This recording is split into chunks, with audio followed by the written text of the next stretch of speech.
আসসালামু আলাইকুম। প্রথমে ক্ষমা চেয়ে নিতে দিয়ে আমি হাফ প্যান্ট পরা দেখা, কারণ বন্যার্থীদের মাঝখানে ত্রাণ দিতে গেলে পানিতে নামতে হয়, হাফ প্যান্ট না পরলে একটু কষ্ট হয়ে যায়। আর এমনিতে আমার কাছে কোনো জামা কাপড় নাই। তো এই যে আমাদের পিছনে কাদের দেখতেছেন, দাড়িওয়ালা টুপি পরা, যাদেরকে আপনারা এতদিন শিবির, খুনি, হত্যাকারী নানান বিষয়ে আখ্যায়িত করতেন। এমনকি আমি পাঞ্জাবি পরে ছাত্র আন্দোলনে গেছিলাম দেখে আমার এই শিবির হয়েছিল। তো এই যে বন্যায় ফেনীতে আসছি বন্যা দিতে, আজকে আমরা 5 দিন, আমরা এই দুর্দিনে কারা আগে আসলো? আপনাদের সেই শিবির, যাদেরকে সন্ত্রাসী কইতেন বা যাদেরকে এতদিন বাংলাদেশে হত্যাকারী কয়ে, মানে জঙ্গিবাদ এগুলাকে আখ্যায়িত করাই, তো আজকে তারাই কিন্তু আগে আইছে। হ্যাঁ, এনাদের যারা আছে, আমরা নাহলে কন্টেন্ট ক্রিয়েটর বা আপনারা যারা ত্রাণ নিয়ে আসতেছেন, এক একজন এক একটা প্রতিষ্ঠানের মালিক বা মনে করেন বড় বড় জায়গার থেকে অনেক টাকা করে কামান, একজন এটা দিতেছে ওনারা ভাই আপনার কে কি কাজ করেন মসজিদে? আমরা জানি একজনের মসজিদের ইমামের স্যালারি কত হয়।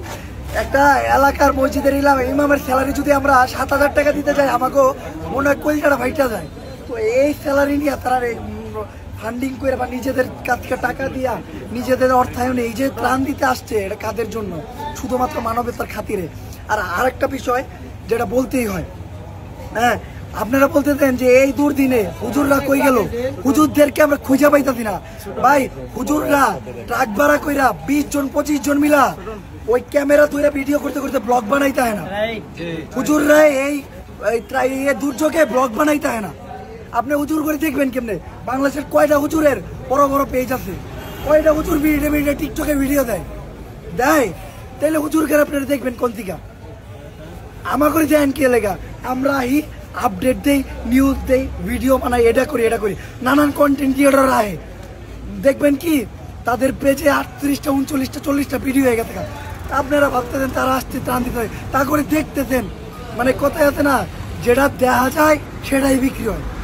একটা কথা, হুজুররা যদি আজকে ব্লগ করতো, হুজুররা যদি একটা মিউজিক লাগাইতো ব্যাকগ্রাউন্ডে, হুজুররা যদি এই যে ট্রাক বইরে এমনি ভিডিও করতে করতে ব্লগ করতে আইতো, হুজুররা যদি একজনের টান দিত, 5 জন ছবি তুলতো, হুজুররা যদি ক্যাপশন লাগতো, তাইলে আজকে আপনারা হুজুররাও মানে ওই যে দেখতে পাইতেন। আপনারা অনেকে কমেন্ট করতেন যে এই দুর্দিনে আপনারা আগে গেলেন, কই সেই আমাদের হুজুররা যারা ওই আর্টিস্ট করতে গেছিল, যারা ওই যে এই আন্দোলন এটা করতে গেছিল, ওটা করতে গেছিল। আমি ওই যে আজকে এই শুধু ভিডিওটা করলাম এই কারণে যে হুজুরদেরকে আমি দেখাই দিলাম আমাদের বাংলাদেশে মাদ্রাসার স্টুডেন্টরা এমন ভাবে অবহেলিত, এইটা মানা যায় না।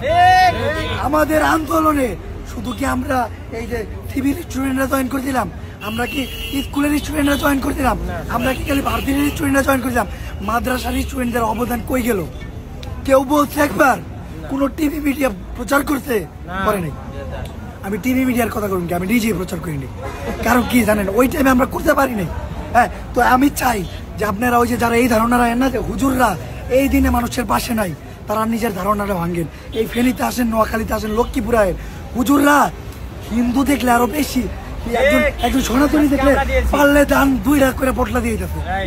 আপনারা হুজুর করে একটু অন্য চয়ে দেন, দেখেন না ভাই, বাংলাদেশের সবচেয়ে সংখ্যালঘু কারা জানেন? মাদ্রাসার স্টুডেন্টরা, হুজুররা, ইমামরা। বাংলাদেশে ওই যে এখন কি নিয়ে আন্দোলন হয়, আনসার নিয়ে আন্দোলন হয়, হুজুরকে নিয়ে আন্দোলন হওয়া উচিত। আমি জোর দাবি করুন, আপনারা দয়া করে ওনাদের আলাদা চোখে দেখেন না। মাদ্রাসার স্টুডেন্টরা যা করছে আমাদের এই কোটা আন্দোলনে, এখনো যা করতে আপনি একটু এসে দেন। আমি মনে করি আমি এক জায়গায় ত্রাণ দিতে গেলে 10টা সাধারণ মানুষ দেখলে 4টাই থাকে টুপি পরা, পাঞ্জাবি পরা হুজুর, কোনো মাদ্রাসার দিকে আসছে, কোনো ইসলামী সংস্থার দিকে আসে। তো দয়া করে তাদের অন্য চোখে না দেখা তাদের পাশে দাঁড়ান। এইটা সময়, স্বাধীন বাংলাদেশে ওনাদের স্বাধীনতাটা দেন। আসসালামু আলাইকুম। আপনারা যদি কিছু বলতে চান বলতে পারেন।